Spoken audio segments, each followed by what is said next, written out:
আসসালামু আলাইকুম। সবাই কেমন আছেন? আমরাও আপনাদের দোয়া আল্লাহর রহমতে ভালো আছি। যাই হোক, তো আমার পাশের ভাবি উনি আজকে আমাদেরকে কিছু খাবার পাঠিয়েছেন। আমি না করেছিলাম, কারণ এখন আমি আল্লাহর রহমতে সুস্থ আছি। তো উনি অসুস্থ সময় থেকে আমাকে বলতেছে কিছু খাবার দেওয়ার জন্য। আমি যে আমি না করছি, না লাগবে না। তো আমার বাচ্চারা তারা আবার ঘরের রান্নার প্রতি আকর্ষণ কম, বাইরের খাবার এটা মনে হয় সব বাচ্চারাই পছন্দ করে, আর বাচ্চা ছাড়াও বুড়া মানুষরাও পছন্দ করে। যাই হোক, তো আমি আর আমার হাজব্যান্ডও বলিনি যে ভাবি খাবার পাঠিয়েছে। তো আমার হাজব্যান্ড আসার সময় খাবার নিয়ে এসেছে, কারণ আমি রান্নাবাড়া করতে পারছি না। তো বাচ্চাদের জন্য ইয়োগurt, চিকেন ফ্রাই, রসগোল্লা, বাচ্চারা রসগোল্লাটা খুব পছন্দ করে, রসগোল্লা। আর ছোটো মেয়ে সুশি পছন্দ করে, চিকেন ডোনাট। আর আমার জন্য অরেঞ্জ আর বিন এনেছে, যে দুইটা আমি খুবই অপছন্দ। এটা মানে বেশিরভাগ মানুষেরই অপছন্দ। যাই হোক, ফ্রুট সার্ভিস।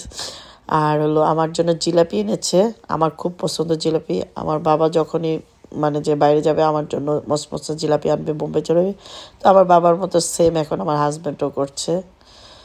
তো আমি ওকে বলতেছি না, আমি খাবো না, আমি খেলে আমার ব্যথা হবে। এই কারণ আমি অনেক হেভি অ্যান্টিবায়োটিক খাচ্ছি, তো পাওয়ারফুল। এই জন্য আমার প্রচুর পেটে ব্যথা করতো। তো আমি খাবো না বলতেছি, কিন্তু পরে দিয়ে মনে করেন খাবো না বলে সবই খেয়ে ফেলেছি। তো আমাদের একটা প্রবাদ, আমার আব্বু বলতো যে খাই না করি টিপ্পা টিপ্পা ভরি। সেরকম খাবো না কিন্তু সবই খেয়েছি। এই তো আজকে আমার গিফটের পালা। ভাবি তার ছেলেকে দিয়ে চিকেন বিরিয়ানি, গরুর মাংস পাঠিয়েছে। আবার আমার এক ফ্রেন্ড, সে আবার আমাকে আজকে ইলিশ মাছ দিয়েছে, চাঁদপুর ইলিশ মাছ। এই তো আমার মেয়েরা ওয়েটিং করতেছে, আমরা সবাই ওয়েটিং করতেছি। আমার হাজব্যান্ড মসজিদে গেছে নামাজ পড়তে, ও আসলে একসাথে খাবো। তো আমরা সব খাবার গুছিয়ে নিয়েছি, খাবার স্টার্ট করবো। আর এই যে বান্ধবী মাছ দিয়েছে।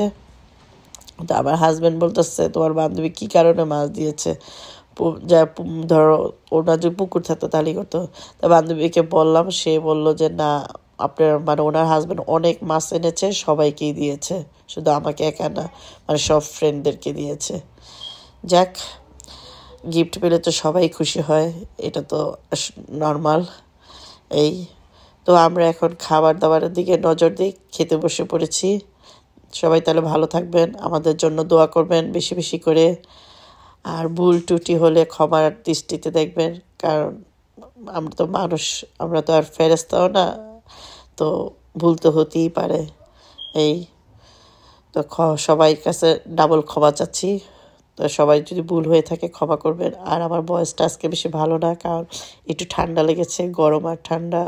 এই আর এই টাইমটা আমার খুব অ্যালার্জির সমস্যা দেখে। এই যখন শীত আসবে তখন আবার অ্যালার্জির সমস্যা হয়, আর যখন আবার শীত চলে যায় গরম আসবে তখন আমার যে দুইবার আমার প্রচুর অ্যালার্জি। আর আমার ছোটো থেকেই অ্যালার্জির সমস্যা। যাই হোক, এত সমস্যার কথা বললে তো আর হবে না।